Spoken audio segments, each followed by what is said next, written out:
Bonjour à tous. Pour résoudre la crise dans les zones d'expression anglophone ou anglaise, Paul Biya opte pour un discours de fermeté et d'ouverture. Lors de son investiture, le président réélu invite les sécessionnistes à déposer les armes et à retrouver le droit chemin. Mais ce discours précède un regain de tension et de violence perpétrés sur le terrain. Des rapts et des assassinats ont connu un pic dans le sud-ouest et le nord-ouest du Cameroun.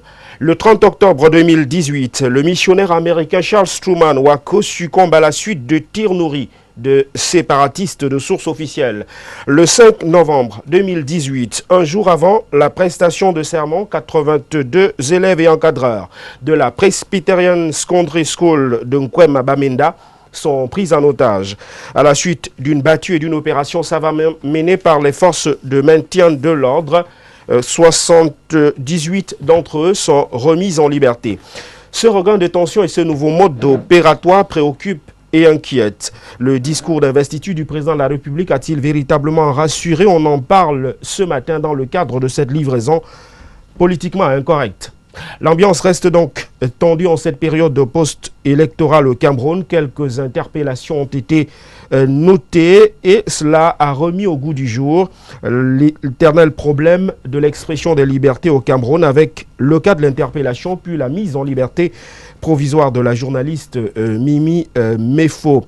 Enfin, nous analyserons le discours du président de la République Paul Biya prononcé au cours de cette cérémonie d'investiture du 6 novembre 2018 dans un volet consacré notamment aux priorités pour ce septennat des grandes opportunités, un discours aux allures de politique générale qui fera donc l'objet d'analyse dans le cadre de cette troisième dorsale de votre émission Politiquement incorrect ce dimanche. Les thématiques sont bien arrêtées et connues. Cette émission, comme les précédentes, admet l'interactivité. Vos réactions seront donc recueillies par SMS au 695 38 79 46, 695 38 79 46 et au 651 94 11 31, 651 94 11 31. Le quatrième pouvoir prend possession de votre tube cathodique ce dimanche. À tout de suite.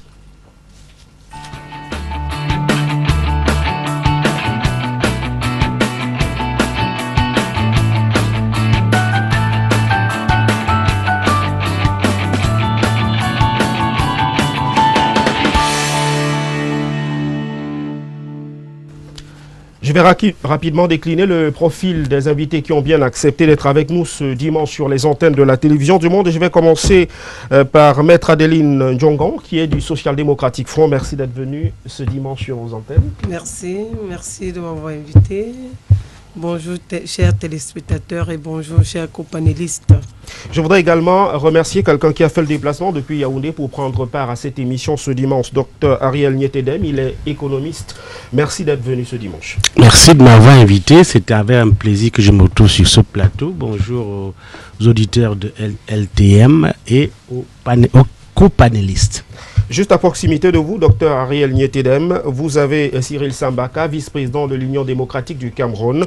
Monsieur le vice-président, merci d'être venu ce dimanche. C'est moi qui vous remercie pour votre patience. Je salue les panélistes qui sont ici avec moi. Je salue les téléspectateurs.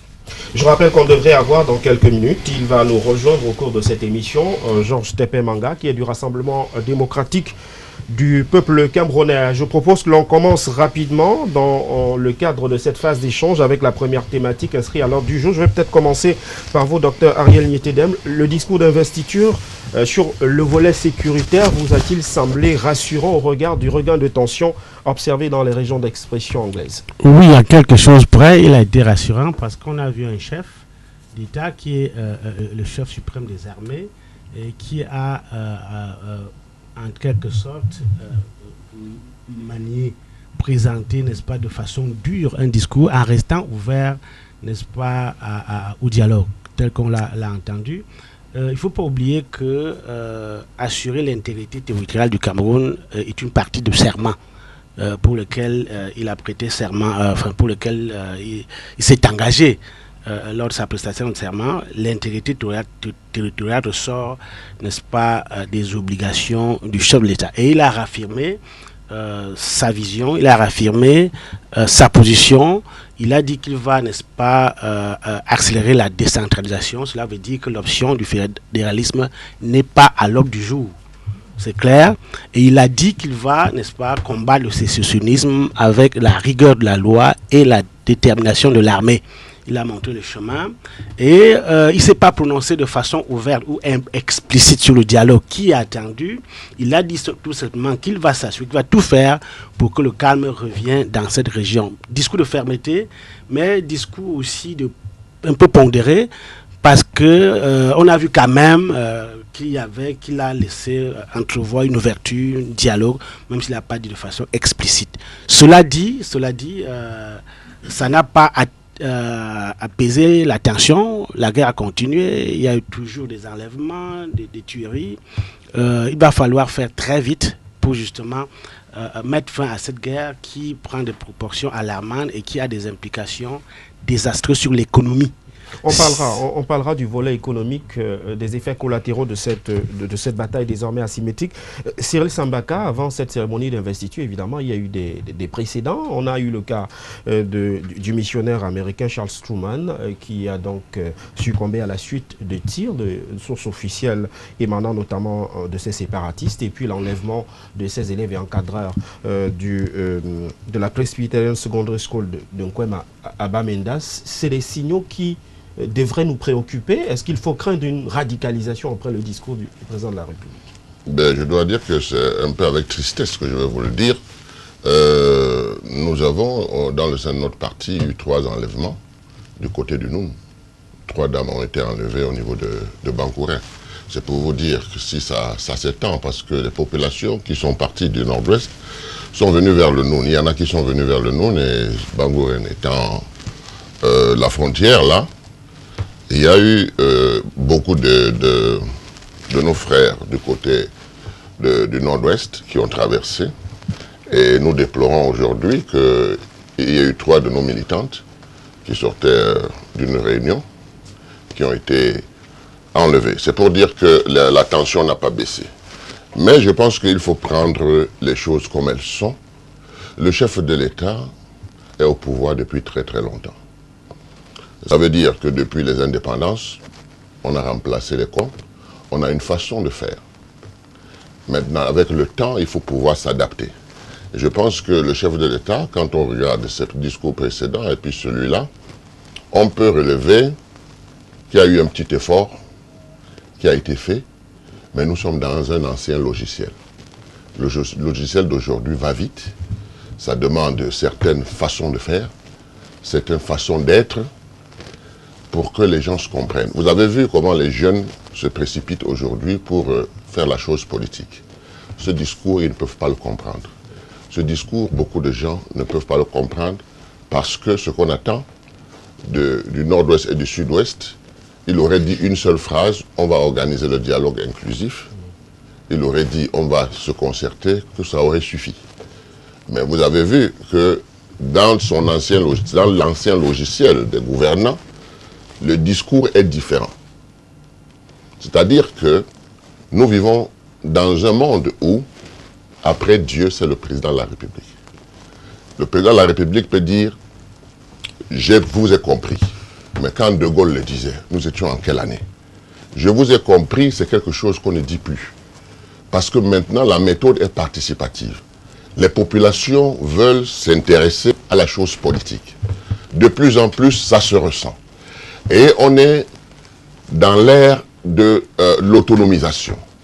Or, quand on dit autonomisation, ça veut dire que vous pouvez gérer vos affaires localement. Alors, si maintenant, il faut le bon vouloir d'une personne qui dit « je vous ai compris, on va faire ci, on va faire ça ». Non, nous allons faire ensemble. C'est de ça qu'il s'agit. On peut donner des orientations, mais pour mettre en pratique un certain nombre de choses, il faut la méthode participative. Vous-même, vous savez très bien que l'administration camerounaise ne veut pas de décentralisation.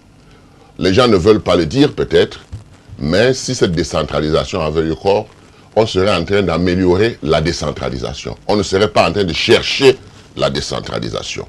Et le Cameroun serait debout. Je vous ai dit ici qu'il y a 5 ans, quand je me suis rendu compte que eh bien, il n'y avait pas de région. La décentralisation, ça piétinait. On avait essayé de donner certaines recettes aux communes, et puis on a remis encore ça dans la caisse centrale. Tout cela présageait du fait que la décentralisation ne sera pas effective. J'ai fait une proposition qui allait dans le sens, n'est-ce pas, de voir comment est-ce que les communes, en attendant qu'il y ait cette décentralisation, peuvent travailler. Et j'ai proposé un plan d'urgence communal participatif, parce que je sais que nos communes ont un plan de développement financé par l'Union européenne, mais il n'y a pas d'argent. Alors s'il n'y a pas de région et que les populations doivent être impliquées pour le développement de leur coin, le développement durable, il était nécessaire donc d'enlever 360 milliards de francs dans le budget du Cameroun pour remettre ça aux mairies, pour que chaque mairie puisse s'épanouir.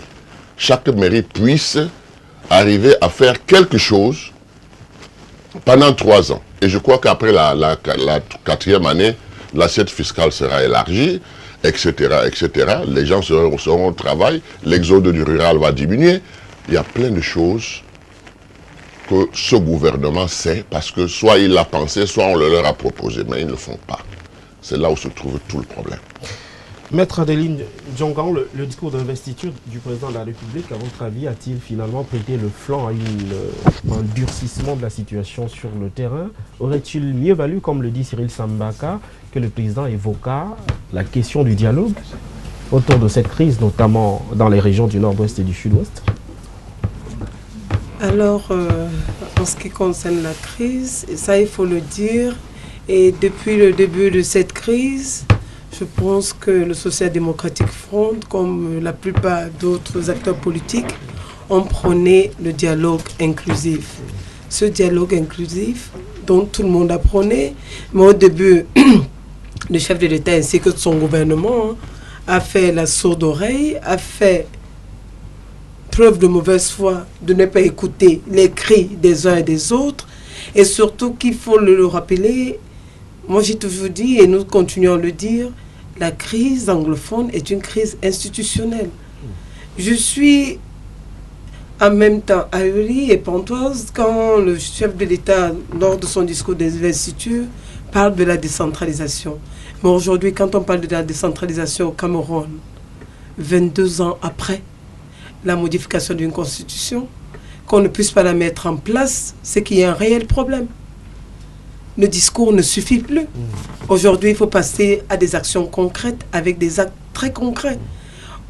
Quand on parle de la crise anglophone, c'est vrai, faire un discours et dire il faut prendre, on va agir, on fera ci, on fera ça, ce n'est pas seulement ça. Je pense qu'il est temps aussi de faire un appel à ceux-là, à nos frères anglophones, de les mettre tout autour d'une table, de discuter avec nos frères et ensemble de trouver des solutions. Parce que c'est, quoi qu'on dise, c'est une partie du Cameroun. Et que ce n'est pas hors du Cameroun, c'est ensemble, tous ensemble, qu'on trouvera des solutions concrètes à cette crise. Parce qu'aujourd'hui, quoi qu'on dise, les escalades sont nombreuses. Il parlait des 3 militants qui ont été enlevés, mais ça ne s'arrête pas seulement là, aux pasteurs et autres.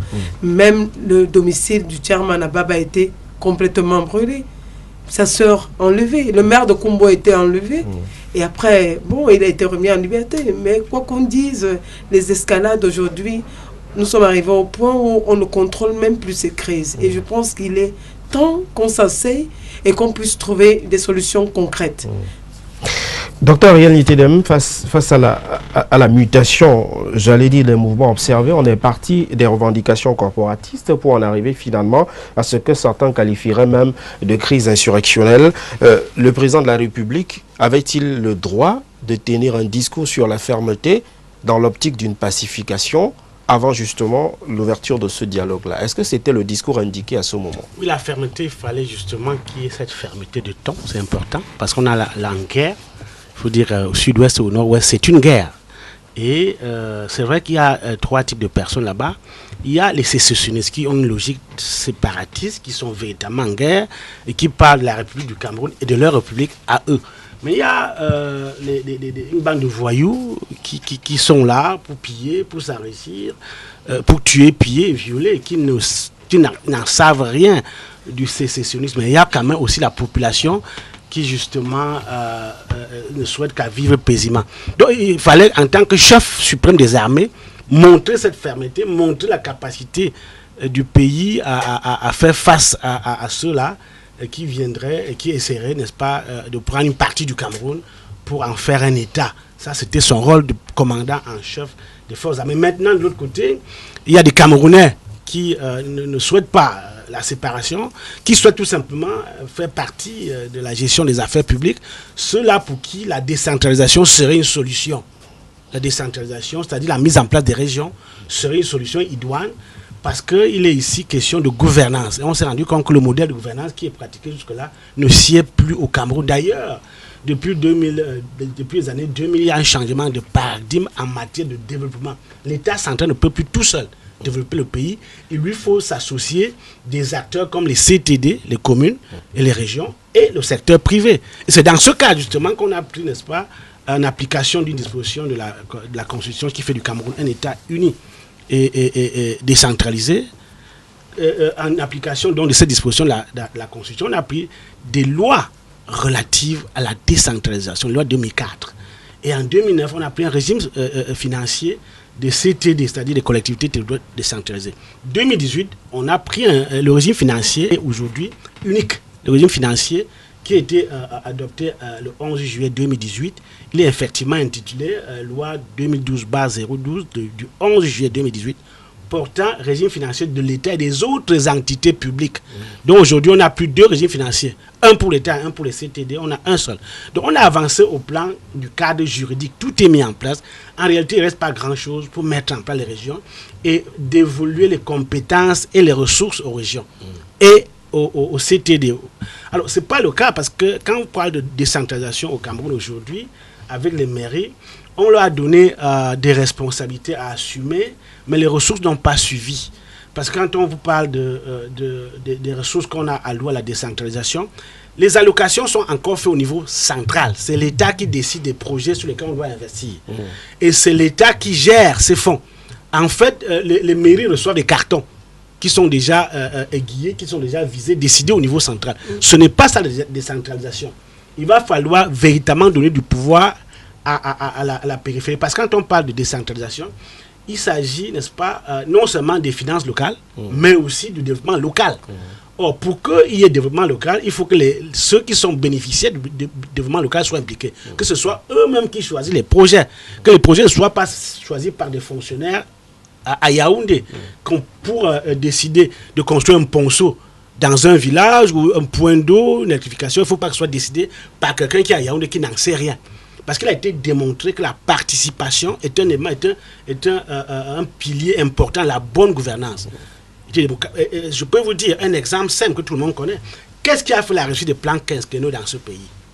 Ces plans quinquennaux dont on en parle avec beaucoup d'emphase, qui ont vraiment réussi, c'est parce que le peuple était impliqué, les bénéficiaires étaient impliqués dans le choix des projets et dans le suivi de la mise en œuvre. Les projets étaient sélectionnés au niveau des districts, c'était district à l'époque, ensuite consolidés au niveau des arrondissements, ensuite au niveau des départements, ensuite au niveau des régions, des régions, et enfin on faisait des plans qui étaient un ensemble de projets consolidés au niveau national et on en faisait une loi à l'Assemblée. Parce que l'avantage de faire des plans, une loi, c'est qu'une loi s'impose à tout le monde, y compris au chef d'État lui-même. Or, aujourd'hui, qu'est-ce qu'on a? On a un DSE qui est un document administratif qui ne s'impose pas au président. Le président peut se lever un matin et dire « ce document, j'en veux plus ». Et ça s'arrête là. C'est un document administratif qui ne s'impose pas au président.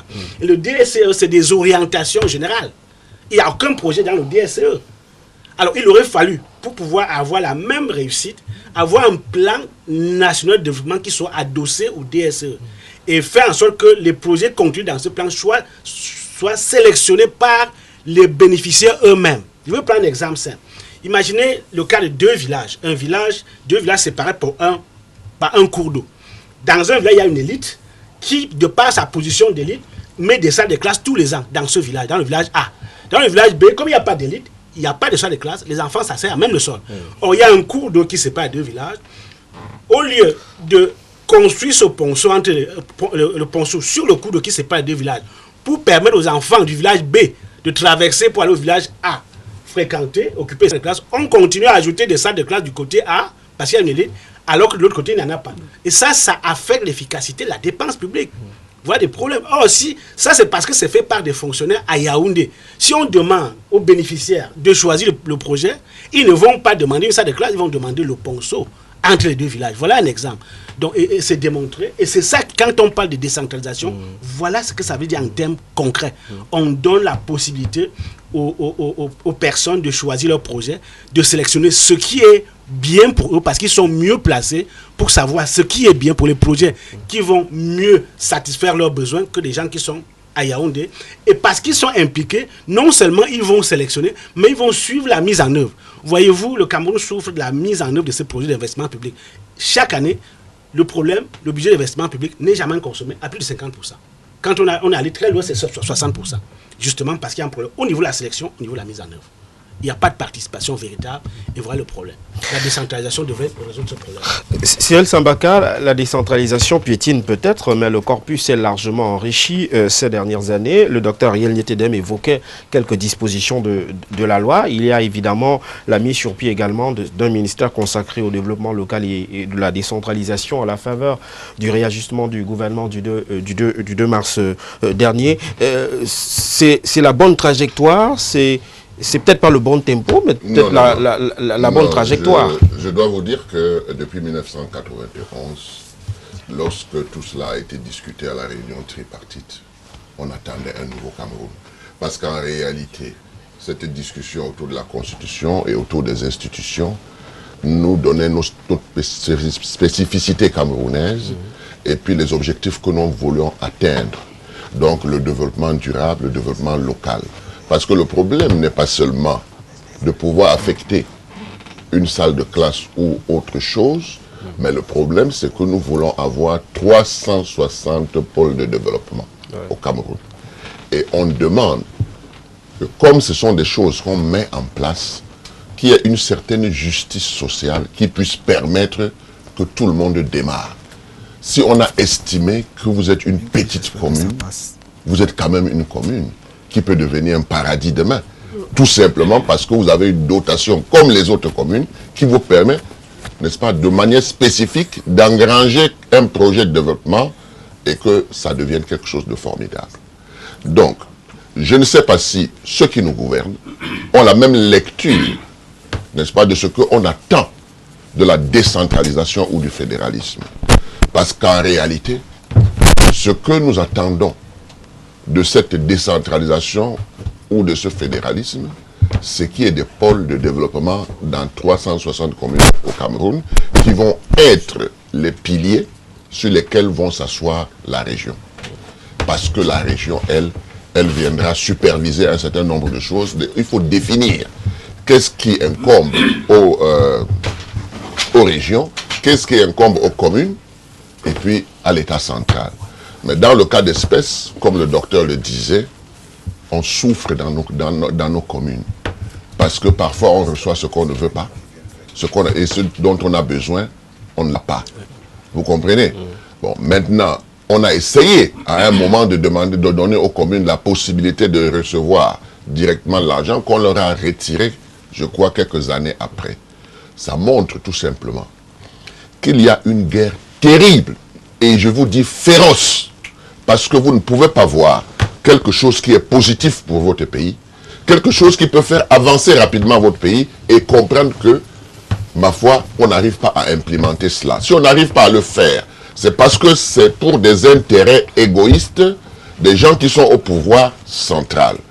Parce qu'on ne peut pas me dire que depuis 1991, sorti de la réunion tripartite, c'est là où on a décidé qu'on va avoir un État unitaire décentralisé.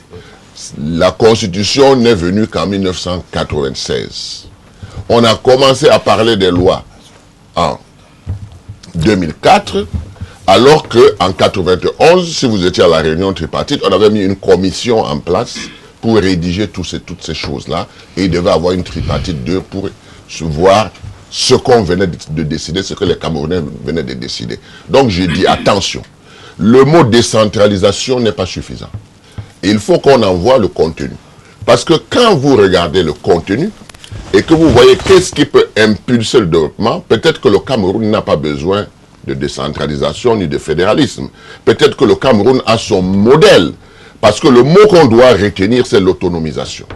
Peut-être que le Cameroun peut, en fonction de ses objectifs, en fonction de l'impulsion qu'il veut donner à son développement, choisir une voie médiane, mais tout cela demande à être discuté. C'est la raison pour laquelle on ne peut pas faire l'économie d'un dialogue inclusif.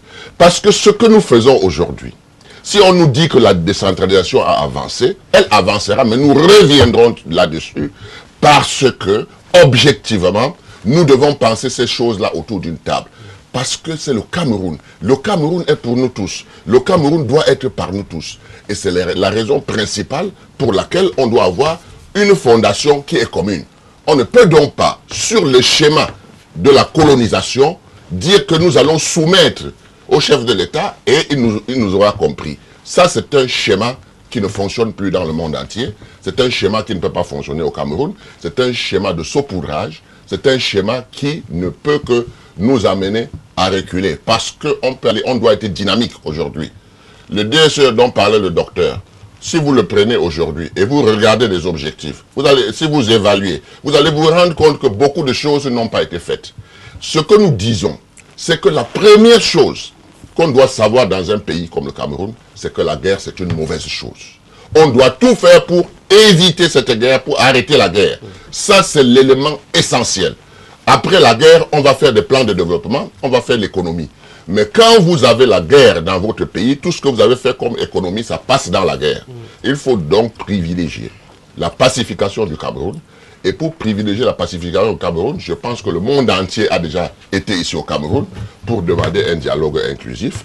Nous attendons ce dialogue inclusif. Chaque Camerounais doit prier Dieu chaque jour pour que sorte de là quelque chose qui va pacifier ce pays. Georges Tepemanga, le Rassemblement démocratique du peuple camerounais, merci déjà d'avoir pris le train en marche. Le Rassemblement démocratique du peuple camerounais a-t-il finalement peur de ce fameux dialogue inclusif au regard du regain de tension et des nouveaux modes opératoires observés notamment dans les zones d'expression anglaise? Monsieur Yves Sanjo, la politesse étant la première et la plus engageante de toutes les vertus sociales, comme a dit M. John Locke, permettez-moi de vous présenter mes excuses relativement au retard que vous avez dû constater, pardon, et qui est indépendant de ma volonté.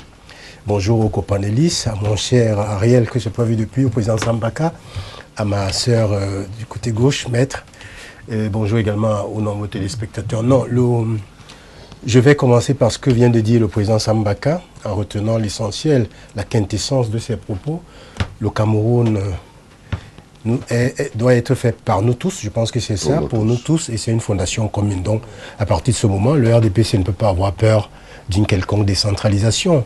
Il se trouve simplement que, et n'ayons pas peur de le dire, vous savez, lorsque un président de la République, pardon, vous aurez constaté, j'ai un petit chat dans la gorge ce matin, donc lorsqu'un président de la République indique qu'il souhaiterait qu'on retienne de lui comme celui qui aura apporté la démocratie et la prospérité, les acteurs de terrain, les militants de son parti ne peuvent que l'accompagner à poser des actes qui revêtent, n'est-ce pas, un caractère exemplaire.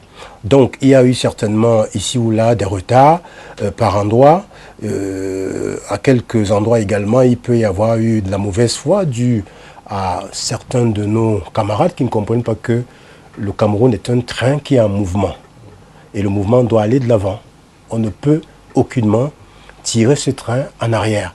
Donc il y a certainement des erreurs, incontestablement, il y a des retards, mais il faut accompagner le président de la République dans ce dernier septennat, et vivement que ce dernier, enfin dans ce nouveau septennat, je vais dire. Donc, c'est la force de l'anticipation. Non, vous savez que je peux tout avoir, sauf la force de lire dans une boule de cristal. Donc voilà, exactement. Donc je crois que nous devons l'accompagner dans ce septennat, parce que le président de la République qui a prêté serment récemment n'est pas le président des militants du RDPC. Il est président de tous les Camerounais et de toutes les Camerounaises. Et c'est important. Donc, à mon sens, il faudrait que ce septennat, à mon sens, à mon humble avis, soit un septennat marqué du sceau de la justice. je dis bien de la justice, et je pèse ce mot. Parce que, vous savez, la justice a ce sacré, n'est-ce pas, cette valeur sacrée,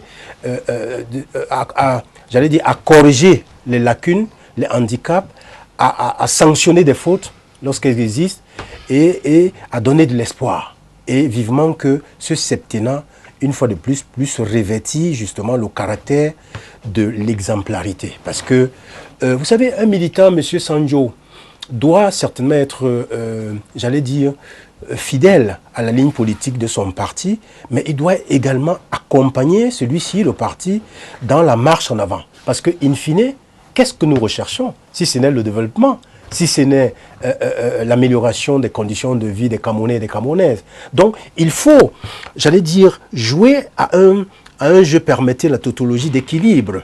Regarder, soutenir son parti d'un côté, mais regarder les intérêts des Camerounais de l'autre côté et faire en sorte que là où il y a des injustices, que celles-ci soient corrigées pour que nous avancions. Je vais rester avec vous, Georges Ntepemanga, pour parler de cette crise anglophone. Ça fait quasiment 2 ans qu'on en parle. Le bilan ne cesse de s'alourdir au fil des jours. Le président indique que les sécessionnistes doivent déposer les armes et ceux qui persisteront seront face à la rigueur de la loi et au déploiement des forces de défense. C'est peut-être un discours qui pourrait être rassurant. On pourrait s'attendre à un renforcement de la ceinture sécuritaire, mais le problème de fond reste. Cyril Sambaka l'a évoqué, la décentralisation est finalement le mode de gouvernance choisi par le président de la République, Paul Biya, mais il y a à la fois des lenteurs, il y a même des préoccupations sur la manière avec laquelle les choses évoluent aujourd'hui. Un ministère existe, mais en même temps également l'État du Cameroun décide de centraliser les recettes des communes. Il y a véritablement une volonté décentralisée. Vous savez, M. Sanjo, les transformations nécessaires, sociales et sociétales, nécessaires donc au développement de notre pays ne peuvent passer que par l'action. Au-delà du discours, il faudrait que nous puissions effectivement nous ancrer dans l'action. Et pour mener ces actions ou cette action, il faut qu'il y ait, et ça me donne une brèche dans laquelle je vais m'y engouffrer, relativement au discours du président, cela m'amène à parler des hommes nouveaux, n'est-ce pas? Qui peut-être avez-vous prévu quelque chose dans ce sens, j'anticipe peut-être, mais parce que c'est l'être humain, l'homme qui engage l'action. Et si les hommes qu'il faut ne sont pas à leur place, ça veut dire qu'ils ne sont pas les hommes qu'il faut, et ça veut dire donc que l'action ne peut pas avoir tout le succès nécessaire. Voyez-vous, vous parliez de décentralisation tout à l'heure. Je pense que nous avons tous en souvenir le discours qui, à mon sens, est un des meilleurs de fin d'année de 2013 du président de la République, où il a dit, mais que nous faut-il? Nous avons tout. Que nous faut-il? Et il a pris des exemples parlant d'autres pays. Parce que ce sont les êtres humains. Mais M. Chan, il ne vous a pas échappé que, au-delà de tous les diplômes que peuvent avoir les uns et les autres, l'être humain reste un être humain, c'est-à-dire avec ses forces et ses faiblesses. C'est pour ça qu'il faut séparer la bonne graine de l'ivraie, mettre les gens qu'il faut. Je ne voudrais pas dire compétence, parce que pour moi la compétence ne se préjuge pas. Vous comprenez? Parce qu'on ne peut juger un maçon qu'au pied du mur. Mais ceux qui ont fait leurs preuves, on doit effectivement les appeler à la gouvernance publique. Ceux qui sont dotés d'une morale, d'une intégrité, n'est-ce pas, qui ne traînent pas les casseroles, comme qui dirait, on doit les appeler autour du président. Quel qu'il soit, cher maître, qu'il soit de la majorité ou de l'opposition, moi, le Yaïssa, pardonnez le mien, je me dis toujours que les Camerounais constituent une communauté à laquelle, à un moment donné ou à un autre, nous devons nous asseoir, parler des problèmes de notre pays, qui concernent notre pays. Parce que si le président dit qu'il voudrait qu'on retienne de lui comme celui qui aurait apporté la démocratie, je ne vois pas comment un militant ou des Camerounais vont freiner son action. Ils doivent autant l'apprécier son action ou les apprécier ses actions lorsqu'elles sont bonnes, autant les stigmatiser lorsqu'elles sont mauvaises. Et c'est la somme des deux, n'est-ce pas, qui fait que nous avancions. Donc, il y a, comme vous l'avez indiqué, effectivement, nous le ressentons tous. Je crois qu'il y a des sociétés qui sont, j'ai suivi un peu le discours du président du GICAM, il y a des problèmes dans les zones anglophones, et vivement que la récréation cesse. Mais le président, en fin lignée, ne pouvait pas que manipuler le bâton seulement, il devait manipuler aussi bien le bâton que la carotte. Autant il a demandé aux sécessionnistes, comment il les a appelés, les entrepreneurs de la guerre, n'est-ce pas, de déposer les armes, autant il a compris que, et je le cite, le fait qu'il y ait des frustrations et des insatisfactions, voilà, il faudrait que vivement cette accélération soit évidemment accélérée. Parce que la vie des Camerounais, auquel change, je crois que ce sont les acteurs de terrain, des acteurs de proximité qui doivent effectivement conduire l'action. Les maires, notamment. Hein. On ne pourrait pas imaginer en 2018 que pour acheter un cahier dans une école, qu'on puisse encore tendre la main à Yaoundé. C'est complètement aberrant, c'est anachronique, c'est obsolète. Maître Adeline Djongan, je voudrais peut-être qu'on dise un mot sur ce sujet définitivement pour en sortir avec peut-être des esquisses de solutions. Il faut décentraliser, nous sommes unanimes ici, il faut une véritable décentralisation, même si le contenu, Cyril Sambaka en parlait, il faut revoir, il faut décentraliser, mais il faut d'abord pacifier la région. Quelle solution définitive? D'abord pour amener la paix, et peut-être ensuite pour porter les préoccupations de ces populations. Tout à l'heure, je l'ai encore dit et je le redis dans mon propos, on ne saurait pacifier ces zones si déjà on n'entame pas un dialogue. Et comme le président Sambaka l'a si bien dit, tout ce qu'on fera, on ne passera que par le dialogue. Le dialogue est d'abord la voie, le préalable à toute discussion, parce qu'on ne peut pas dire qu'on va pacifier, parce que si on va seulement dire qu'il faut pacifier, ça veut dire qu'il faut aller par la répression forte, totalement, mais seulement, comme tout à l'heure d'autres companélistes ont dit, il faut toujours faire le distinguo entre les personnes et les différents acteurs qui vivent dans ces zones, parce qu'il y a des sécessionnistes qui font des revendications. On a aujourd'hui même de la délinquance, c'est-à-dire des délinquants qui sont entrés dans cette guerre asymétrique, mais on a aussi des populations qui sont là, qui subissent. Alors, si on se met dans la posture simple de la répression, on risque aussi de réprimer, et même les populations risquent de prendre un coup. Et c'est la raison pour laquelle nous disons qu'il faut un dialogue et que ce dialogue soit inclusif. Et à ce titre, je salue même l'initiative du cardinal, hein, où d'ici quelques jours, ils vont tenir leur conférence où ils invitent les enfants, les fils et filles de cette région, qu'ensemble, qu'ils s'asseyent tous autour d'une table et qu'ils voient comment trouver des solutions pour leurs problèmes. Parce que quoi qu'on dise, ce sont leurs régions. Et j'estime que l'État et le gouvernement en place, c'est bien comme le chef de l'État a prêté serment, mais je pense qu'il devait aussi mettre soit une équipe ou soit la commission du bilinguisme, voilà, et qui devait aussi aller s'associer à la démarche du cardinal et travailler ensemble. Nous pensons qu'aujourd'hui, tout le monde doit se mettre ensemble pour travailler, pour trouver une solution de paix. Parce que quoi qu'on dise, ces régions, si je dis bien encore, font partie du Cameroun. Ce n'est pas une région située au Tchad ou en RCA. Et concernant la décentralisation, je suis contente qu'on dise qu'il faut que la décentralisation avance. Moi, je suis d'accord. Mais moi, ce qui me trotte encore dans l'esprit, ce qui me gêne, c'est qu'aujourd'hui, bientôt, en janvier, nous serons déjà à 23 ans. En 23 ans, quand on voit les différentes lois successives ou décrets qui viennent carrément donner, attribuer des compétences aux collectivités, on se demande pourquoi autant de temps? Pourquoi prendre tout ce temps pour pouvoir instituer? C'est déjà énorme. Et aujourd'hui, dire seulement qu'il faut décentraliser, je pense que ce n'est pas suffisant. Je pense qu'aujourd'hui, et c'est la raison pour laquelle je dis toujours, la forme de l'État doit être discutée même avec le peuple. Le peuple lui-même doit être associé et décider de la forme de l'État dont il veut. Et la décentralisation, comme le président Sambaka disait, il ne faut pas seulement mettre une décentralisation et que le contenu ne soit pas le contenu qui est voulu par un contenu voulu par tous.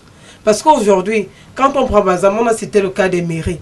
Aujourd'hui, il est inconcevable. Lui-même, il a si bien dit, mon voisin d'à côté, qu'il est inconcevable qu'aujourd'hui, pour acheter un cahier, qu'on fasse recours à Yaoundé. Alors qu'aujourd'hui, nous avons des mairies, les maires sont là, et les maires sont choisis et désignés par les populations locales. Et normalement, les maires devaient travailler pour le bien-être et le développement local même de ces populations. C'est la raison pour laquelle ces maires-là sont désignés. Parce que au bout de 5 ans, si le maire ne satisfait pas aux besoins et aux demandes des populations, les populations ont même l'obligation ou le devoir de sanctionner ce maire lors des prochaines échéances. Donc qu'on puisse mettre en place une véritable décentralisation, mais que le contenu aussi soit décidé par nous tous. Nous tous, parce que ce sont les acteurs politiques, la société civile et le gouvernement en place. Docteur Riel Nitidem, sur cette crise-là, il y a quand même que le Cameroun est sur la corde raide. Hein. Les régions en question connaissent des pertes importantes pour ce qui est des matières premières. D'abord le cacao, ensuite la banane.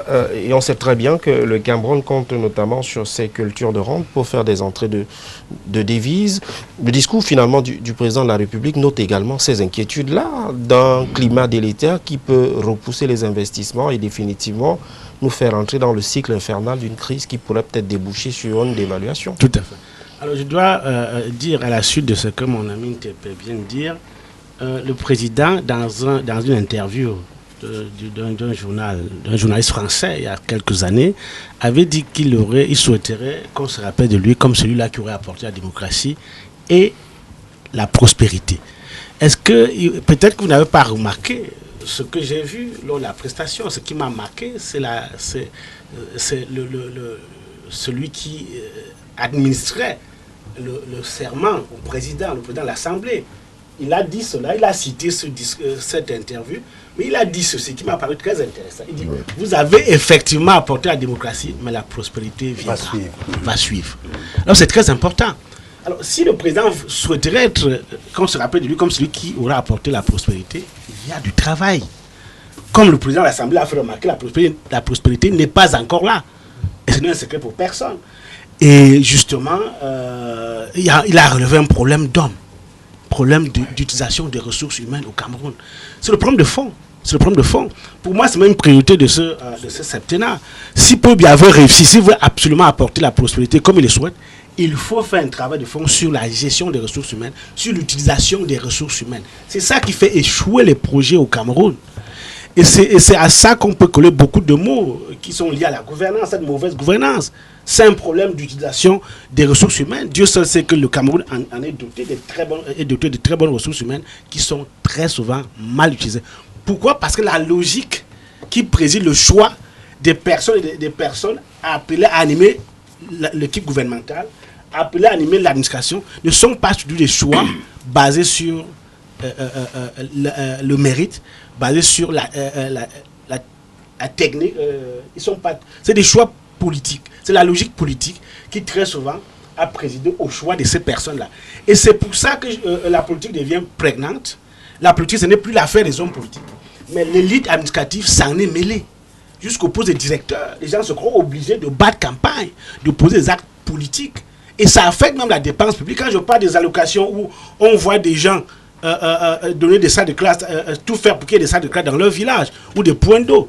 L'élite administrative, ce n'est pas son rôle d'amener les points d'eau et des salles de classe dans son village. Vous ne verrez pas ça dans un pays européen ou occidental. C'est le rôle du parti, de l'homme politique.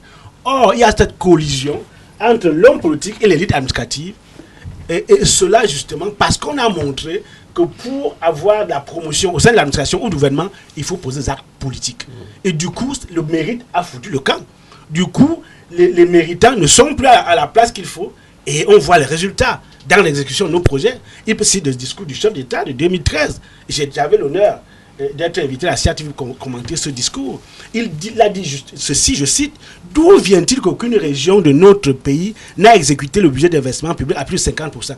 À cette allure, nous risquons de ne pas être émergents en 2035. Il l'a dit. Ça, c'est le discours de Paul Biya en 2013. Donc voilà, et ça continue. 2013-2018, rien n'a changé, pas grand-chose. Donc il faut justement mettre un point d'honneur à mieux utiliser les ressources humaines au Cameroun. Il faut la personne qu'il faut à la place qu'il faut. Il faut que la logique qui préside au choix des personnes appelées à animer l'appareil gouvernemental et l'administration soit une logique de mérite, soit une logique technocrate. Par exemple, le Premier ministre, on n'est pas obligé d'avoir un Premier ministre politique. Il est temps, si le président veut véritablement cette prospérité, il est temps qu'il décide de choisir un Premier ministre technocrates et que des ministres, que des gens soient choisis pour les postes qui requièrent une technicité. Il faut que ce soit des technocrates qui soient amenés à ce poste. Je ne dis pas que les administrateurs civils ne doivent pas gérer, mais d'où vient-il qu'un administrateur civil soit chargé de gérer, par exemple, une société de transport d'électricité, alors que nous savons que l'énergie électrique est la base de tout développement, de toute industrialisation. On ne peut pas se développer si on n'a pas une énergie électrique de bonne qualité en quantité suffisante. On ne peut pas. Alors, et on sait bien que le transport d'énergie au Cameroun pose problème. Il y a la production de transport. On sait par exemple que 30% d'énergie produite est perdue en cours de transport. Alors on crée une société de transport d'électricité, on est nommé un administrateur civil. C'est juste un exemple et on peut en prendre comme ça à l'infini. Donc il faut faire véritablement ce travail au niveau des ressources humaines, mieux les utiliser. Et de deux, je dois dire, et ça je regrette de le dire, ces élections ont fracturé la société camerounaise. La société camerounaise ressort divisée, les jeunes en particulier. Vous avez entendu, les gens ont entendu sur les réseaux sociaux des mots comme sardinat, comme tontinat. Et j'ai entendu les gens dire dans les chaînes de télévision, nous allons répondre au tribalisme par le tribalisme. C'est irresponsable. J'attendais qu'on dise, le tribalisme ne passera pas par moi, par nous. Mais les gens disent, nous allons. Et des gens qui s'autoproclament représentants des communautés, des tribus.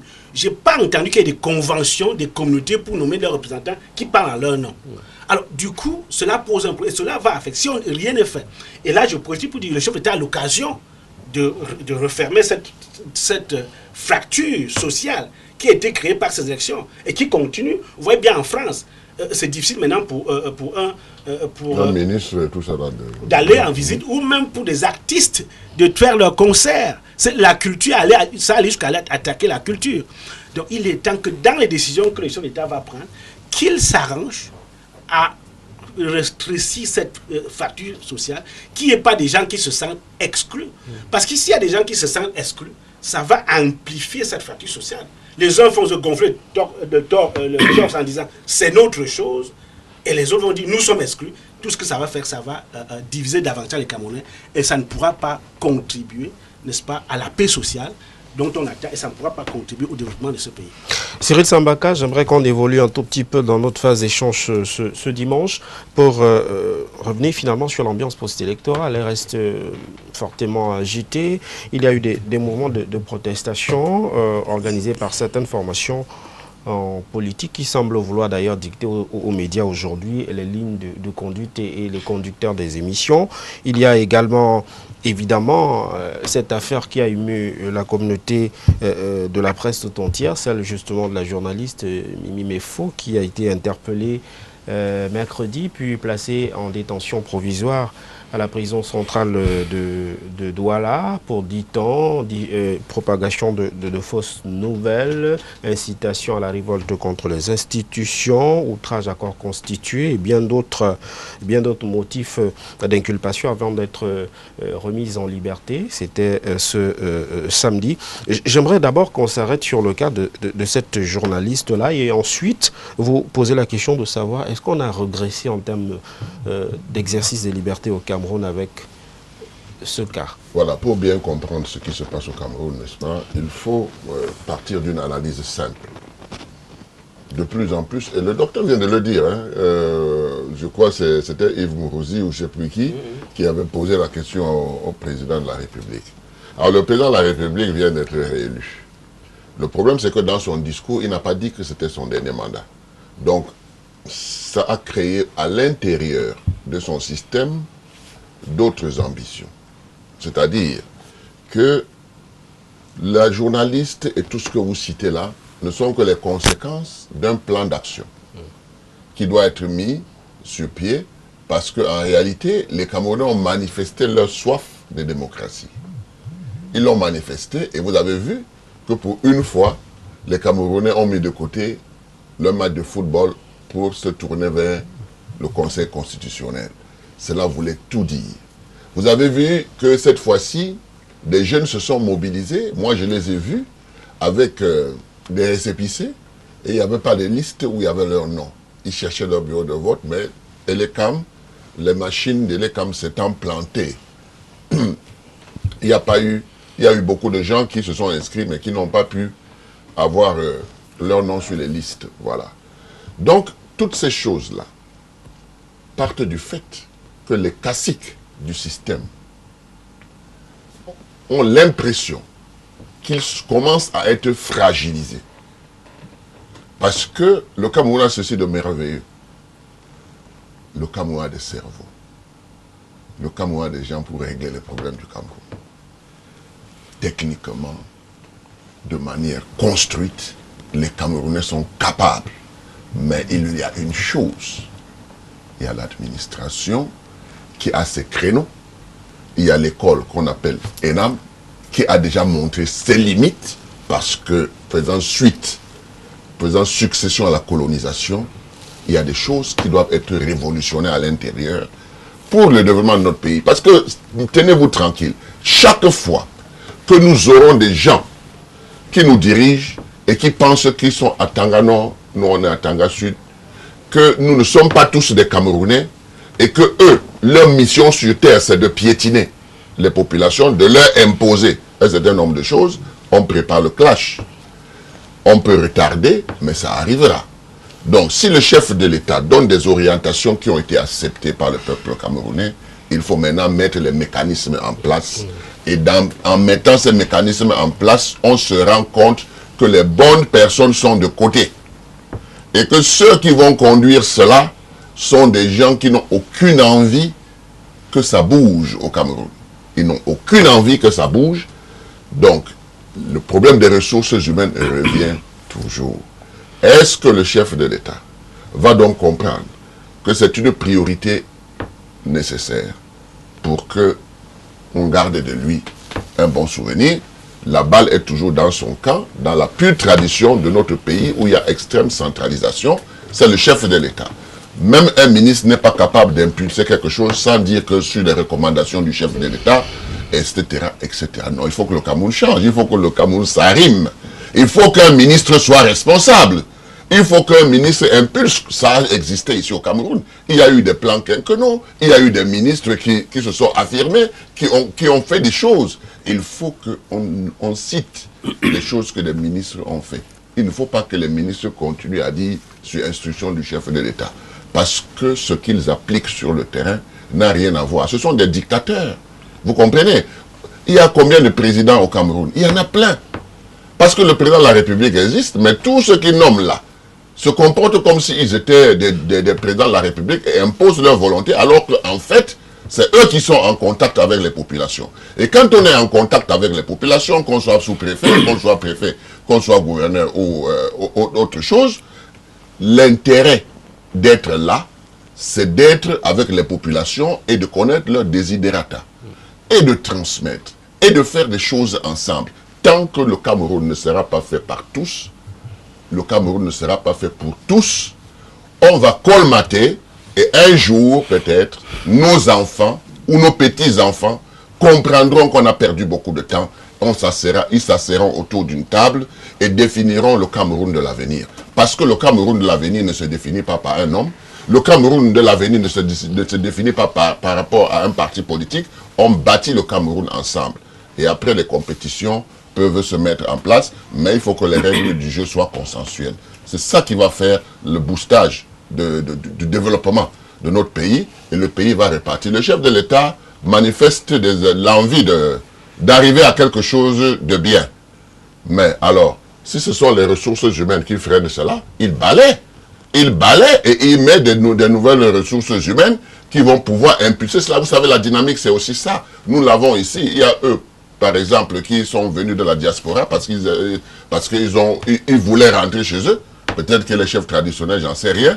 Mais il y a beaucoup qui restent là-bas et avec qui ils ont des contacts, avec qui il y a des choses qui peuvent se faire et très rapidement. Et il faut que ce soit rapide. C'est ça le plus important parce que quand on a fait longtemps au pouvoir comme le chef de l'État, vous voyez, on peut parfois traîner les pas. Et quand on traîne les pas, les autres prennent de l'avance. Et on est en train de voir une Afrique qui est en train de nous dépasser chaque jour. On voit les projets qui se passent au Sénégal, en Côte d'Ivoire et autres. Le Cameroun est plus riche que tous ces pays. Le Cameroun a un potentiel humain mieux que ces pays. Mais le Cameroun manque de volonté concrète de réaliser des choses. Il s'appuie sur un document qu'on appelle BSE et tout cela, ça, pour moi, même si on prend ce document aujourd'hui, on fait une évaluation, on va se rendre compte qu'on est en retard, même sur ce qu'on a essayé de prévoir soi-même. Georges Tepemanga, le chef de l'État, vous l'aviez vous-même réitéré ce matin, souhaitait finalement qu'on retienne de lui, celui qui a apporté la démocratie, sauf que durant cette phase post-électorale, on a ces interpellations. Une journaliste traduit devant un tribunal militaire dans un pays qui se veut démocrate. On s'est quand même posé plusieurs questions. C'est vrai que l'affaire reste pendante. On nous parle d'ailleurs de l'ouverture de ce procès prévu lundi prochain. On ne va donc pas entrer dans le fond de ce dossier, mais on va tout de même questionner l'expression des libertés au Cameroun. Il y a eu des conférences de presse de formation politique et en prépare à ce scrutin qui ont été stoppées net au nom, dit-on, de troubles à l'ordre public. Est-ce que le Cameroun n'est pas en train de reculer? Alors, première chose, je commencerai par ce que venait de dire le président Sambaka. Ce n'est pas le fait d'avoir fait 36 ans ou de faire 36 ans au pouvoir qui empêche de perdre de vue la boussole. On peut faire plus de 36 ans, mais rester... Je disais qu'il y a une boussole, mais il n'y a pas d'horloge. Ah, là c'est tout autre chose maintenant. Bon, je pourrais rebondir sur... Vous savez, M. Sanjo, je me définis très humblement comme un démocrate. Et je pense que si j'ai des adversaires en face, je crois que je pourrais simplement considérer qu'il est de leur rôle de m'éclairer par leurs diverses vues. Et c'est en cela que je suis d'ailleurs, soit dit en passant, content de m'asseoir à côté de ma sœur. Donc, que je suis souvent, qui est une personne assez appréciable de par sa prise de parole. Ce n'est pas une jusqu'au-boutiste, puisque j'ai eu à la suivre assez souvent. En fait, relativement à l'affaire concernant Mme Mimi Mefo, puisque vous avez indiqué vous-même que c'est une cause qui reste pendante, dont nous éviterons d'en dire plus, mais je pense simplement que le Cameroun doit avancer, il ne doit pas reculer. Beaucoup de gens, j'ai entendu ici et là, au moment de son arrestation, réclamaient qu'elle puisse comparer libre. La preuve, c'est qu'on est revenu à cette posture-là. On aurait pu comparer libre comme ça sera le cas, je crois, demain. Bon. Parfois, voyez-vous, le président Paul Biya n'est même pas au courant de certaines choses, mais on lui attribue tout. Parce qu'il faut fameux dire que dans la vie, on doit tout connaître. Maintenant, le président de la République, du haut de son magistère, reçoit quand même des rapports. Et lorsque ces rapports lui parviennent, il doit effectivement recadrer les choses. Et quand je dis le président de la République, ici je parle plus en tant que, puisque nous parlons d'une cause qui a un lien avec la magistrature, donc je pense plus en tant que président du Conseil supérieur de la magistrature. Donc il faut éviter les excès. Je souhaite vivement que cette dame puisse recouvrer sa liberté. J'ai personnellement eu à lui exprimer toute ma sympathie, mais en même temps aussi, n'oublions pas, parce que chaque chose a besoin d'équilibre, n'oublions pas que le Cameroun traverse un moment difficile de son histoire, avec ce que nous vivons, notamment dans le sud-est et le nord-ouest, et que nos forces de l'ordre et de sécurité payent un lourd tribut par rapport à leur travail. Donc nous devons considérer, avoir à l'esprit tous ces aspects. Voilà ce que je vais dire. Les libertés ne doivent aucunement régresser au Cameroun. Et c'est en cela que M. Sanjo, précisément, aussi bien par rapport à notre discours que par rapport à notre débat ici, que sur d'autres plateaux, cette formule, cette pensée du président doit rester au cœur de ce septennat. C'est très important. À savoir qu'on retienne de moi comme celui qui aura apporté la démocratie et la prospérité. Parce que pour moi, cette pensée, les hommes qui doivent effectivement animer la dite pensée et l'action que doit révertir effectivement toutes les initiatives que ces hommes pourraient prendre, c'est une trilogie qui me semble fondamentale. Tout ceci marqué du sceau de la justice. Parce que ce septennat, à mon sens, doit amener le président lui-même, en son âme et conscience, eu égard notamment, par exemple, au discours de 2013 auquel nous faisions allusion tout à l'heure.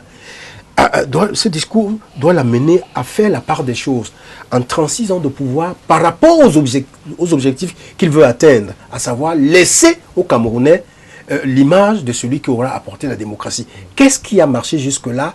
Qu'est-ce qui n'a pas marché? Quels en ont été les freins? Pourquoi ces freins ont-ils existé, etc. etc.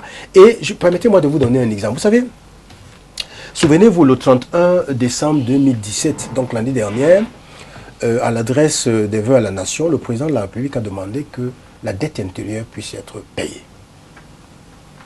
Et au moment où je suis en train de vous parler, je donne un exemple, j'en connais plusieurs autres. Je connais un monsieur qui fait dans l'énergie solaire, dans les énergies renouvelables. Et Dieu seul sait que le Cameroun ayant ce petit déficit énergétique, le solaire est un élément qui peut être considéré comme un élément d'appoint, voire plus. Mais ce monsieur a travaillé dans le cadre de l'Union européenne dans un projet qui consistait à électrifier les communes de Baham, Bangou, il y en a 3 ou 4. Au moment où je vous parle, il vient de perdre son épouse. Il a perdu son épouse qu'on a enterrée le 20 octobre. Pourquoi? C'est une dame qui voyageait, qui travaillait dans une société de la place, mais chaque fois qu'elle voyageait, elle y allait en mission en avion. Et là, faute du fait que son mari n'est pas payé depuis, une facture qui date depuis 3 ou 4 ans, tout son personnel est dehors, en congé technique. Vous voyez, Dieu seul sait ce que c'est que la PME dans le tissu industriel du Cameroun. Qu'est-ce qui se passe? Au niveau de l'administration, le dossier va de direction en direction. De direction en direction. Le chef de l'État qui a fixé le cap a pourtant dit qu'on puisse appesantir sur ce problème de règlement de dette intérieure. Et je souligne cet exemple pour indiquer à quel point, si on n'a pas des démocrates, alors que nous voulons instaurer la démocratie, ça pose et ça posera toujours un problème. Donc, la presse, à mon sens, qui est le baromètre, n'est-ce pas, d'une société... Il n'y a pas une volonté de musellement de la presse? Non, la presse à travers laquelle on peut prendre la température dans un pays doit rester libre, mais en même temps, les journalistes, s'ils sont coupables des faits, je ne dis pas que c'est le cas par rapport à ces dames, je parle de manière globale, il faudrait qu'ils répondent leurs actes, parce que c'est en cela que le renforcement de l'état de droit doit exister, et il faudrait que tel soit le cas. 30 secondes. Vous allez réagir. Oui. Excusez-moi. Allez-y. J'allais oublier après. Je dirais, ce que je voulais dire, c'est que ce qui arrive à Méméméfo, attendez-vous à pire. Vous savez pourquoi? Parce que le Cameroun veut changer. Et il y a des pesanteurs. Et on va multiplier des cas de découragement qui vont affecter le pays, mais qui vont affecter aussi le chef de l'État. Vous voyez, parce que ce qui se passe là, c'est une construction. Nous sommes en train de rentrer en arrière. Vous comprenez? C'est ce que je voulais préciser. Donc, Président, ce sont des comportements marginaux. Non, je veux dire que, n'est-ce pas, nous avançons. C'est un intérêt pour certaines personnes qui veulent garder leur position et qui ne veulent pas que ça change. C'est eux. Il n'y a pas que les journalistes. Il y aura d'autres choses. Vous comprenez? Pour que le pays soit statique ou qu'il recule, qu'il n'avance pas. Or, il faut que le pays avance. C'est la volonté du chef de l'État, c'est la volonté des Camerounais, mais au milieu, il y a cette administration. Oui, il y a ces comportements. Il y a cette administration qui veut rester cette administration. Et il faut combattre Il y a cette école qui ne veut pas progresser, qui ne veut pas entrer dans le cycle du développement, parce que c'est ça le véritable problème. Nous ne sommes plus à la colonisation. Ça veut dire qu'on fait tout ensemble. Le Cameroun par tous, le Cameroun pour tous. Et lorsqu'il y a une valeur... Maître de Lindiongan, je voudrais qu'on reste quand même sur les dispositions qui ont été prises pratiquement depuis 2013. Il y a la loi contre le terrorisme, il y a la loi sur la cybercriminalité, puis il y a le code pénal. Et très peu de personnes en parlent aujourd'hui. Le code de procédure pénale. Le ministre de la Communication, d'ailleurs, dans son explication sur le cas de cette journaliste, évoquait quelques dispositions qui condamnaient la journaliste rendue coupable d'avoir relayé une information, même si elle en a cité la source sur les réseaux sociaux. Cette disposition, ce nouveau code de procédure pénale, nous amène vers une régression de la démocratie au Cameroun ou l'expression des libertés. Là, c'est l'avis du juriste. Oui, mais c'est la position même du ministre de la Communication qui me laisse un peu perplexe parce que dit déjà qu'elle est coupable. Qui déclare coupable? C'est le juge. C'est le juge. Et au terme des débats, ça veut dire qu'aujourd'hui, personne ne peut déclarer tel ou tel coupable. Ça veut dire qu'on l'accuse d'avoir commis un acte. Cet acte est porté devant les instances et maintenant la procédure suit son cours. Personne ne peut dire qu'elle est coupable ou elle n'est pas coupable. C'est le juge en termes de débat qui se feront sûrement contradictoires, qui déterminera qu'elle est coupable ou non. Et c'est là tout mon problème. Mon problème, et c'est ce en quoi je vais chuter, je vais dire qu'il y ait une régression. Une régression parce que quand on prend le code de procédure pénale, dont on applique pratiquement il y a une dizaine d'années, le nouveau code de procédure pénale, l'esprit du législateur dans le nouveau code, quel est l'esprit du législateur? Il fait de la liberté le principe et de la détention l'exception. Alors comment penser qu'au Cameroun au XXIe siècle, qu'on continue à penser que la détention c'est le principe et la liberté l'exception? Et c'est là tout le problème. Moi, ça ne me gêne pas qu'elle ait posé un acte. Moi, je ne parle même pas de l'acte Mimi Mefou. Qu'elle ait posé un acte, ça c'est tout autre chose. Que la procédure suive son cours, ça c'est tout autre chose. Mais moi, la question et mon interrogation est simple. Pourquoi prendre Mimi Mefou, l'entendre là directement et penser qu'après son audition, il faut directement la menotter, aller la mettre et signer un mandat de détention provisoire pour la prison de Nebel? Alors, moi ça m'a laissé susciter plusieurs interrogations. Hein. Est-ce l'épée de Damoclès qu'on met sur la tête des journalistes et on se dit, regardez Mimi Mefou, et qu'à la suite de Mimi Mefou, si celui qui essaie encore de broncher, on coupe la tête, ça laisse surgir plusieurs interrogations. Et à cela, moi j'interpelle... Même si certains semblaient dire que sa publication aurait pu, dans un autre contexte, susciter un incident diplomatique. Ça aurait pu susciter un incident diplomatique. Ça, c'est autre chose. Mais pour l'instant, ça n'a pas suscité. Et je pense que c'est ça même son interpellation, son arrestation et le fait qu'on l'ait même décerné son mandat de détention provisoire et l'incarcéré à la maison d'arrêt qui a plutôt suscité plusieurs réactions. Parce que tout le monde était calme. Et je pense que, et c'est là le problème, moi j'ai peur, hein. Moi tout cela me fait peur et je me dis, n'est-ce pas l'épée de Damoclès qu'on brandit déjà au Camerounais? On se dit, celui qui essaye encore de parler, sa tête sera coupée dans les minutes qui suivent. Et à cela, non, on essaie. C'est ça qu'il s'agit. Et c'est ça le problème. Et c'est ça le problème. Moi je dis, le législateur a fait un très bon code de procédure pénale. Et je pense que le législateur, en faisant de la liberté le principe, nos magistrats devraient tout simplement, chaque fois que la personne poursuivie a un domicile connu, et on sait où on peut retrouver la personne, lui demander seulement les garanties de sa représentation, qu'il puisse produire ses garanties et qu'il rentre et qu'il puisse vaquer à ses occupations. Et à tout cela, tout à l'heure on a dit ici, on a dit des personnes, le président de la République ne peut pas être partout, mais le président de la République, c'est lui qui est le président du Conseil supérieur de la magistrature. Ce qui est marrant, c'est qu'à un moment donné, vous allez voir qu'au prochain conseil, on ne sanctionnera pas ce magistrat. Il restera là, et peut-être il aura une promotion. Et c'est la raison pour laquelle, et c'est pour chuter, hein, pour dire que tout à l'heure, on a dit ici, que oui, le président ne peut pas être partout. Mais comme on dit, il faudrait aussi qu'il apprenne à sanctionner cela, à prendre des personnes qui travaillent dans l'intérêt général et non pas pour des intérêts purement personnels. Parce qu'on travaille pour tous les Camerounais. Maître, oui, maître, je pense que vous êtes une personnalité sérieuse, en tout cas c'est comme ça que moi je vous considère, et il faudrait que vous soyez sérieux jusqu'au bout. Lorsque vous me citez en indiquant que j'ai dit tout à l'heure que le président ne peut pas être partout, ce qui est vrai, mais il fallait aller jusqu'au bout pour dire que j'ai dit que quand des rapports lui parviennent, il faudrait qu'il sanctionne. Je crois que je l'ai mentionné ici.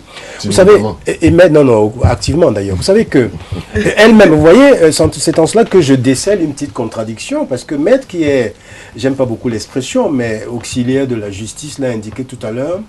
Nous sommes partis du code d'inscription criminelle qui, dans la partie d'ici, datait depuis 52, il me semble, pour évoluer vers le nouveau code de procédure pénale. Et comme elle a indiqué, qui est entré en vigueur depuis 2007, je pense. Oui, 2007.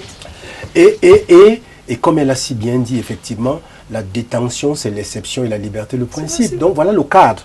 Et si, dans les orientations politiques de l'homme qui préside aux destinées de ce pays, il n'avait pas voulu de cela, on n'en serait pas là. Maintenant, ce que vous indiquez, cher maître, je pense que ça reste, et c'est aussi une réponse au président Sambaka, des comportements marginaux qu'il faut condamner avec la dernière énergie pour que nous avancions. C'est tout ce que je voudrais ajouter. Allez-y, docteur. Alors, très rapidement, l'action de Mimi Mefou ne pouvait pas déboucher sur un différend diplomatique. Ce n'est pas possible. les Américains ne vont pas s'appuyer sur la déclaration d'un journaliste camerounais pour déterminer les responsables de cet acte odieux. C'est un missionnaire américain qui a été assassiné. Les Américains vont mener leur enquête. Et ils vont arriver, ils vont véritablement savoir connaître qui a été à l'origine, et cette personne va répondre. Il faut me croire, qu'elle ait dit ça ou pas, ça ne va pas influencer cette enquête. Ça, c'est l'idée. Deux, je ne suis pas d'accord avec M. Ntepe qui dit que c'est une action, c'est des actions marginales. Ce que Sambaka dit, je vous renvoie au livre de Michael Wolinski, La nomenclatura ou les privilégiés de l'URSS. Vous voyez une élite qui a pris tout un pays en otage. C'est le cas du Cameroun. Quand vous lisez ce livre, vous avez l'impression d'être en train de lire un livre écrit sur le Cameroun. Et vous avez justement une élite au Cameroun qui sont des privilégiés du Cameroun, qui ont pris l'État camerounais en otage et qui se reproduisent à travers cette école que vous avez citée. Lisez les résultats de cette école, vous allez voir les noms. Alors, et cette élite, justement, j'ai parlé tantôt de l'élite administrative, elle se retrouve partout, elle n'est pas seulement administrative d'ailleurs, elle est politique, elle est économique. Alors, c'est cette élite-là et qui, justement, diligente tout ce qui se passe, même les résultats des élections. Les résultats des élections. Chacun s'est battu dans son coin pour avoir des résultats en faveur du président en place. Pourquoi? Parce que tant que le même président reste le statu quo, et le statu quo bénéficie à ceux qui sont là. Le statu quo profite à ceux qui sont en poste. C'est pour ça, comme le président Sambakra dit, ils ne veulent pas que ça change, ils ne veulent pas que ça bouge. Parce que tant que ça ne bouge pas, c'est le statu quo et c'est eux qui en profitent. Donc c'est cette nomenclature, c'est cette élite qui est véritablement le problème au Cameroun. Et ce que je dois dire à l'intention du président, c'est que cette élite n'est plus reconnue par la population. Cette élite est rejetée par la population. La population ne se reconnaît plus à cette élite. Bien sûr. Il est temps de la changer. Tout à fait. Et ça, j'envoie le pas au président Macron, qui a justement demandé au président de renouveler la classe politique. Il s'agit justement de mettre hors jeu cette élite. Tout à fait. Et de constituer une nouvelle classe politique qui va cette fois-là justement être favorable au changement. Absolument. Qui peut véritablement porter le changement. Monsieur Sandio, une seconde. Je crois que là... Juste une petite seconde. Oui, en une seconde pour qu'on avance. Je pense que vous ne m'avez pas très bien suivi.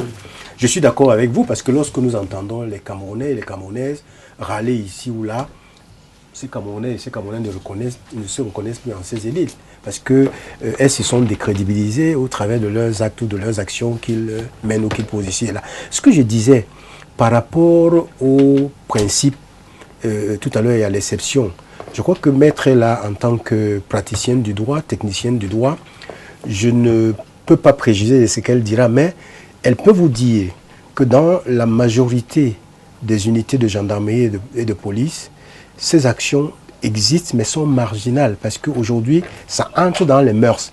Je crois qu'elle défend des clients qui très souvent, lorsqu'ils sont interpellés et mis en état de détention ou d'arrestation, on demande dans certains cas et dans la plupart des cas des garanties de représentation. Ça existe. C'est ce que je voulais dire. D'accord, dans ce cas, oui. Mais c'est ce que je voulais dire. Très rapidement, je dois qu'il faut quand même dire. Parce qu'il a parlé de la population du président et d'un troisième groupe. Ce troisième groupe, c'est cette élite-là. Non, c'est toujours en contact. Je suis totalement d'accord avec vous. C'est lui qui était derrière cette loi. Et c'est cette élite, d'ailleurs, pour mettre un peu une petite série sur votre gâteau, c'est cette élite qui, de par ses actions, freine, contribue à ce que l'image du président soit ternie. Voilà un peu le problème. C'est toute une élite. C'est une réalité. C'est un noyau dur. Alors, je veux quand même profiter pour dire deux choses. En réalité, chez nous, faire bouger les lignes, ce n'est pas... Enfin, rester stagnant, statique, ce n'est pas une fatalité. On a quand même vu des exemples où les lignes ont bougé au Cameroun. Regardez notre police aujourd'hui. La police a changé. Ce délégué qui est là, qui a été délégué il y a 20 ans. Oui. Quand il est revenu, dans son nouveau, il a changé, il a fait changer les choses. Et les lignes ont bougé à la police camerounaise. Donc ce n'est pas une fatalité, on peut faire changer les choses au Cameroun. On doit même. Je dis qu'on peut, parce qu'on a l'impression, tout le monde dit, sur le système on n'y peut rien. C'est comme c'était une fatalité. Non, ce n'est pas une fatalité. C'est un défaitisme. On a vu une police la police a aujourd'hui transformé. Les lignes ont bougé dans ce corps. Ça veut dire que c'est possible. Les autres peuvent suivre. C'est un exemple que je cite très souvent. Cyril Sambaka, j'aimerais qu'on aborde la dernière dorsale de cette émission avec justement ce discours d'investiture du 6 novembre dernier. Dans son volet programme, le septennat des grandes opportunités s'est véritablement ouvert et ce discours avait des allures finalement de politique générale. Vraiment, une question, Cyril Sambaka.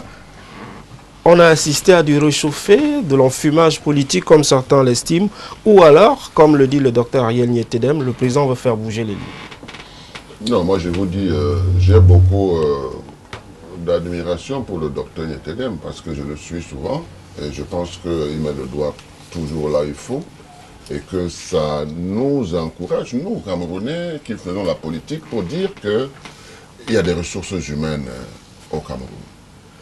Donc, le discours du chef de l'État m'embarrasse. Ça m'embarrasse parce que ça a un goût d'inachevé. Et globalement, c'est un peu comme si vous prenez un DVD et vous le mettez sur un lecteur CD. Il ne lit pas. Le Cameroun a changé, le Cameroun s'est rajeuni et le Cameroun a des comportements, des attentes.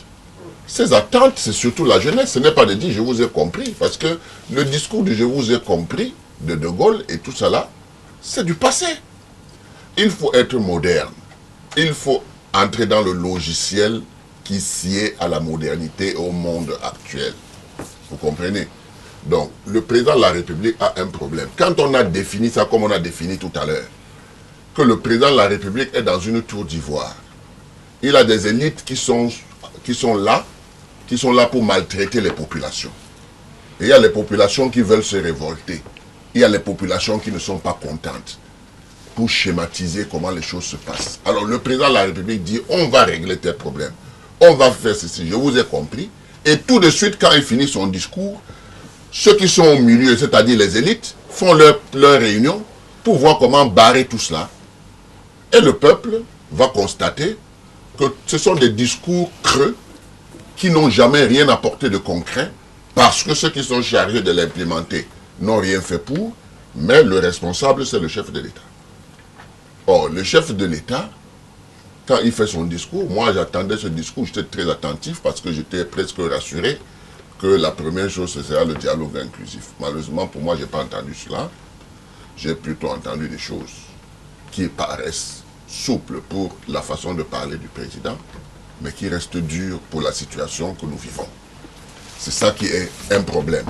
Donc moi je pense que sur le plan économique et autres, on peut vouloir qu'on ait une économie formidable, mais si l'argent qui peut impulser cela va à la guerre, cette économie sera moribonde.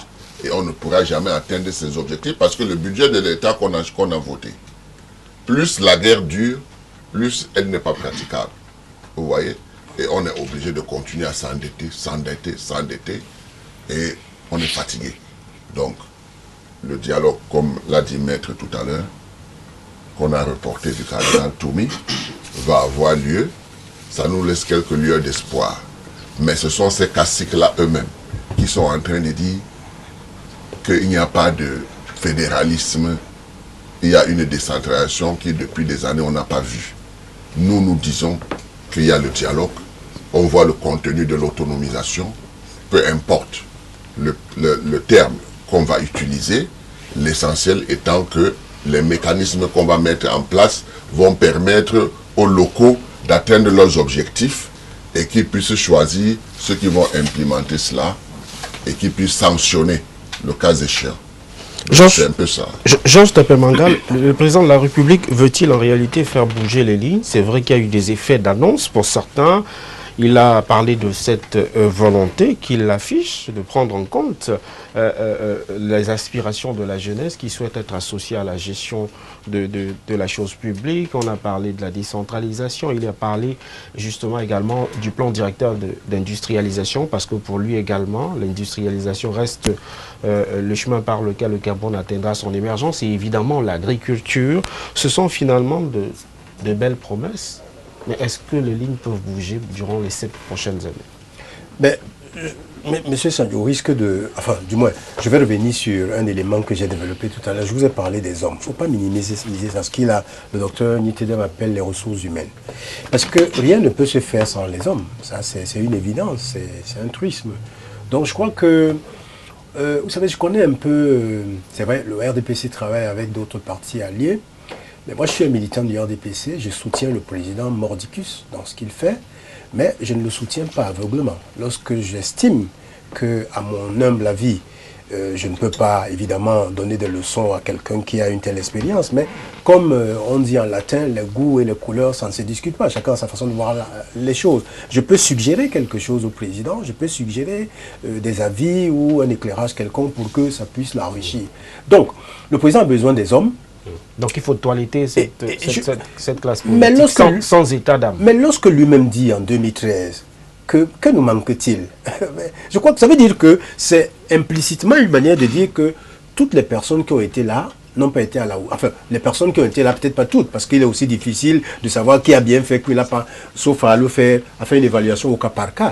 Mais je crois qu'il faut qu'il puisse absolument s'appesantir sur le choix des hommes.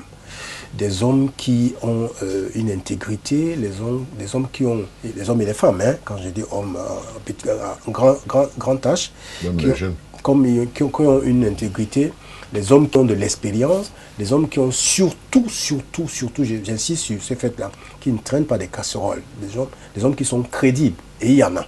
Parce qu'on ne peut pas préjuger que tel, parce qu'il est expert dans tel domaine, au moment de la gestion, il va réussir à 100%. Parce que ce n'est qu'au pied du mur qu'on juge le maçon. C'est pour ça que j'évite de parler trop de compétences. Mais je me dis, ceux qui ont fait leurs preuves, on peut les prendre, mais il faut rajeunir le personnel politique. Et je reviens justement à cette déclaration du président de la République, à savoir, lorsque je vais quitter le pouvoir, il faudrait qu'on retienne de moi comme celui qui aura apporté la démocratie. Pour qu'on retienne du président demain que c'est lui qui aura apporté la démocratie, il faudrait qu'il ait compris aussi que, parallèlement, la classe politique doit se rajeunir et se renouveler. C'est deux choses différentes. Le rajeunissement et le renouvellement. Renouvellement, parce que, comme ça a été dit tout à l'heure, ce sont les mêmes visages depuis de longues années. Moi, je suis un membre de terrain, un militant de terrain. J'ai été conseiller élu dans ces 6 sections. J'ai été membre de la délégation du comité central. J'ai été à l'élection présidentielle du 9 octobre 2011. Nous étions 18 chargés de mission. J'en étais le 4e. Et le président de la commission communale, c'était le délégué du gouvernement. J'ai été lorsque le président, l'ancien ministre, on n'est pas là pour faire du narcissisme, mais lorsque le secrétaire général, anciennement, M. Sadi, est venu ici en 2010, c'est à moi que toutes les élites ont remis le tam-tam pour que je le remette au président de la République, via le ministre, pour qu'il soit candidat. Et donc j'ai des attentes. Je soutiens donc cette politique, mais lorsque les choses ne marchent pas, il faut également suggérer au président que, monsieur le président, là ce n'est pas bon. Les Camerounais se disent, si vous, on n'a pas fait de sondage, mais vous allez ici ou là, on va vous dire, mais c'est toujours les mêmes personnes, les mêmes visages, les mêmes. Mais il y a aussi, si vous regardez la préfectorale, vous allez voir qu'il y a des sous-préfets, j'ai été admirablement, vraiment édifié par cela, qui ont 23 ans, 24 ans, 26 ans, 28 ans. Il faudrait que ce mouvement puisse s'amplifier. À l'instar, c'est marginal. Ce ne sont pas des fils de pompe du régime. Lorsqu'il prend quelqu'un comme le secrétaire d'État qui avait 43 ans, Galas, il faut amplifier ce mouvement. Il faut amplifier ce mouvement parce qu'il ne s'agit pas de mettre les jeunes simplement parce qu'il faut mettre les jeunes, mais il s'agit de rajeunir, de renouveler. C'est important. En politique, il faut donner aux générations qui vont venir la chance d'évoluer. Ces générations, elles-mêmes le feront demain, ainsi de suite. Parce qu'en réalité, nous sommes là pour travailler pour les générations qui viendront demain. Et lorsque ces générations viendront, elles-mêmes travailleront pour les autres. Donc, l'économie, le renouvellement et le rajeunissement du personnel politique, la crise dans les deux régions du nord-ouest et du sud-ouest, ces 3 éléments et bien d'autres, mais ces 3 éléments doivent être au cœur de l'action du président qui, elle-même, doit s'inspirer de ce qu'on appelle la justice. Il faut que la justice puisse régner dans chaque action et chacune de ces actions. Maître Adeline Djongan, le président de la République peut-il en réalité rajeunir et renouveler la classe politique? Rajeunir et renouveler la classe politique, moi je pense que c'est un problème de volonté politique. C'est un problème de volonté politique. Et tout à l'heure et tout au long de l'émission, déjà on a dénoncé l'embastement même du pouvoir en place par certains caciques. Mais moi, j'irais plus loin. Moi, je ne crois pas seulement à cet embastionnement. Je pense que lorsque le président, lui qui a déjà fait 36 ans au pouvoir, lorsqu'on travaille avec des collaborateurs et lorsqu'on est désigné et choisi par un peuple comme président de la République, généralement, dans son travail, on impulse une politique et on désigne, on nomme des personnes qui viennent implémenter cela. Mais ce qui me choque chaque fois, c'est que tout au long de ces années, il a toujours désigné des gens, il a toujours nommé des gens, mais malheureusement, on n'impulse pas, rien n'est implémenté, on reste là, on est dans le statu quo, et généralement on revient, et on recommence encore le même cycle. Et c'est là où je dis, il y a un problème. Et moi je dis, le problème c'est lui-même, parce qu'il n'a pas cette volonté, lui-même, il n'a pas cette envie d'impulser sa propre volonté politique. Parce que s'il avait cette envie, je pense qu'il devait procéder au changement. Et je pense que là maintenant, il a eu 7 ans, et je pense que pendant cette année, il va pouvoir renouveler la classe politique comme on l'a si bien évoqué ici, mais seulement mettre des nouvelles personnes qui pourront travailler. Parce que quoi qu'on dise, et c'est la raison pour laquelle tout à l'heure je parlais de l'épée de Damoclès, quand on va et qu'on approche de nombreux Camerounais, on sent une certaine fébrilité. Je dis, au sein des populations, il y a une certaine fébrilité. Et même le pouvoir en place, quand on voit le comportement des uns et des autres, on sent une certaine fébrilité. On sent des gens frileux et on se dit, à un moment donné, peut-être il y a des choses dans l'air. Et c'est la raison pour laquelle moi je suis allé plus loin dans mon raisonnement et je me suis dit, mais si on était légalement, sur le plan légal élu et on a prêté serment, pourquoi le 6 mètres? Non, je dis, c'est un raisonnement. S'il y a une telle fébrilité, une telle frilosité dans l'air, est-ce que pour autant, on est autant légitime au sein des populations? Parce qu'à un moment donné, quand vous regardez le comportement des uns et des autres là dehors, vous sentez que, même quand vous entendez les Camerounais parler, il y a un certain... En tout cas, il y a des ressentis, et il y a des sentiments qui laissent pressentir une certaine illégitimité. Docteur Yann Yetedem, tu seras en un mot malheureusement parce que la réalisation nous fait observer qu'on a déjà abusé du temps consacré à ce programme.